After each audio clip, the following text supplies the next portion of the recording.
Bueno, nik uste Donostia erreferentziazko gune bat dela, ez? Unibertsitatea, teknologia, berrikuntza, daukan dimensioekin erreferentziazko gune bat.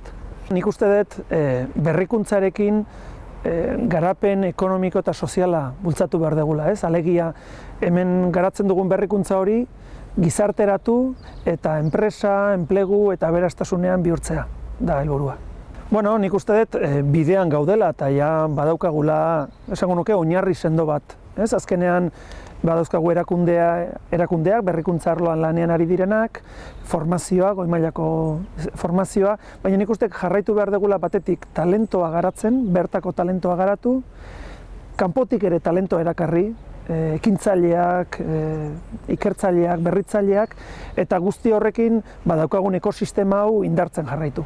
Bueno, mi pregunta reto es una pregunta de ciencia ficción, porque es muy difícil predecir el futuro, pero me gustaría saber cómo se puede ver a Donostia de aquí a 25 años y cómo se la puede ver dentro de 50 años. Es decir, qué elementos comunes habrá con la Donostia que conocemos ahora mismo y qué elementos serán diferentes en todos los aspectos, sociales, culturales, políticos, en fin, eso es. Bueno, nik uste dut 50 urte barru, ikusita azken urteak nolakoak izango diran, Donostia hiri teknologiko bat izango dela.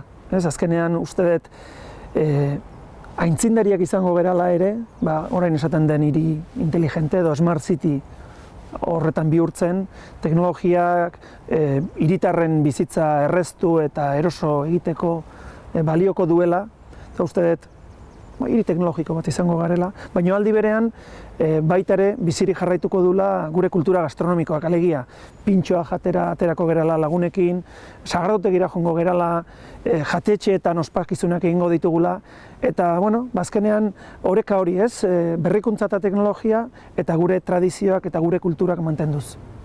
Galdetu nahiko nuke, hemendik 50 urte barru, zer jango dugun eta nola jango dugun Donostian. Zein izango da hiritarren eguneroko jakia, nola jango duen, eta nola izango da elikadura ohitura hori.